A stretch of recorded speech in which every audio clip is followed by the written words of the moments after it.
Hello friends, Adam here with FED. So I've been thinking about stat caps in Fire Emblem and whether or not they matter or whether or not they should matter, or should they even exist? Are there times or are there games where the stat caps are really just a hindrance and shouldn't even be there? And not even like a hindrance, but really they just make the game less interesting.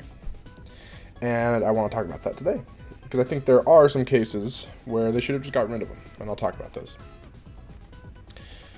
But let's talk about the different kind of ways that stat caps are handled throughout the series. So you have games like the first game in the series, Shadow Dragon: The Blade of Light, and Thracia 776, where the stat caps across the board, except for HP, is 20. So the highest any stat can go is 20.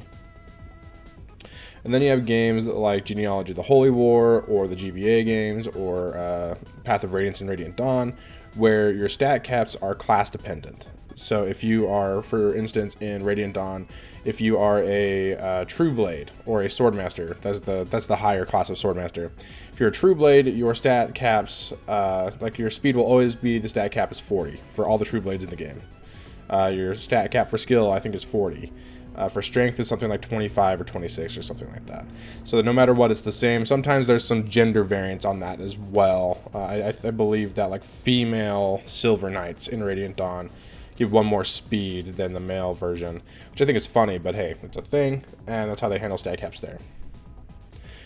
And then it gets more complicated once we get into games like Fates and Awakening, where there's of course some class dependency, but there's also a lot of character dependency, and when you get into like the children characters in those games, their stats are variable depending on who their parents are, and that can be just like another little flavor thing for those characters.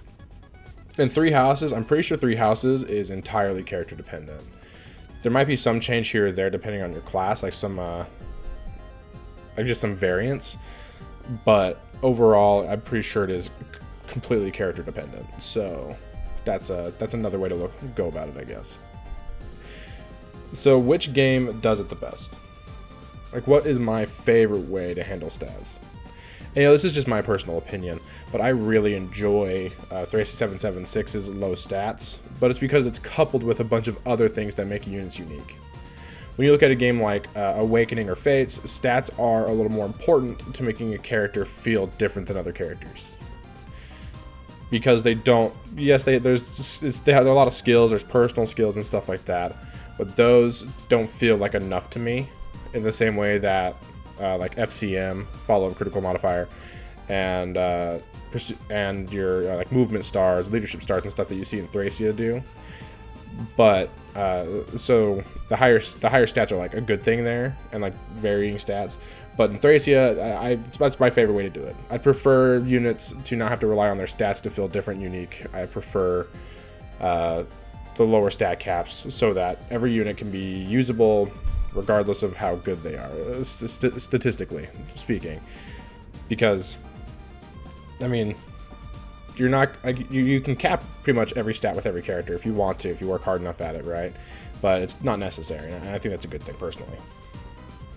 I don't mind how it's handled in, say, Radiant Dawn, especially with bonus experience allowing you to get to caps easier. So in Radiant Dawn, there's a mechanic called bonus experience.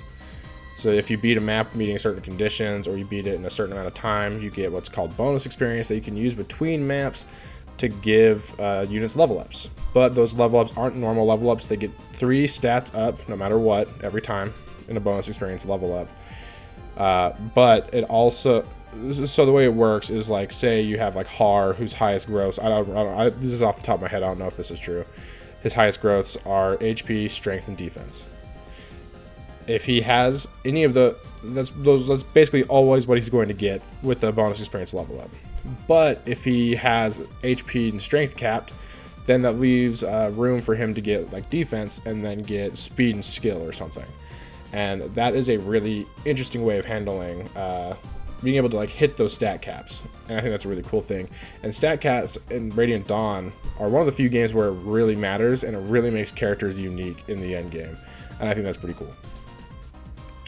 I gotta say, my least favorite way of handling stat caps is from Fates. I really like, there's certain games like Fates, like Awakening, you have to have stat caps because there's unlimited leveling. Fates, I wish they would get rid of it. A game like Fates where there isn't unlimited leveling, I guess you have Eternal Seals or whatever they're called, that give you 5 extra levels, but you should be rewarded for that by being able to just make a unit really strong. And I think that'd be interesting. I guess you kind of have that effect in 3 Houses though, where you have endless level ups, but the stat caps are so high that in a normal playthrough, if you're just playing through the game on No New Game Plus or just not grinding super hard, you're not gonna hit those stat caps like ever. I think the closest I've gotten is like a level like 45 Lysithea. I think she got close to her magic cap or something, like semi close to her magic cap because I was also feeding her stat boosters, but she still didn't hit it. So that's just, like, they're really high. You're rarely going to hit them, and if you do, it's because you're grinding really hard, and it's not necessary to you.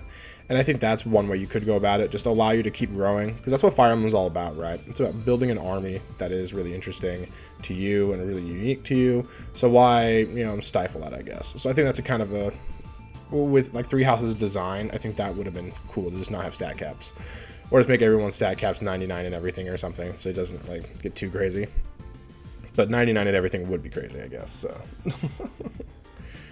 But anyways, those are just my thoughts. Let me know in the comments how you feel about stat caps. Do you think they should exist? Do you think they should just get rid of them? Which games in the series do you like their implementation of the best? Like I said, I think I prefer the Thracia 776 style where it's really low stats. But I also have a soft spot in my heart for like Radiant Dawn and being able to really hit those caps consistently, which is kind of cool. Through bonus experience and stuff. But also I see the merit in just like not having them, or having them be so high it doesn't even matter to something like 3 Houses. But anyways, thanks for watching. Comment your thoughts. Please like the video before you leave. I'll catch you next time, friends.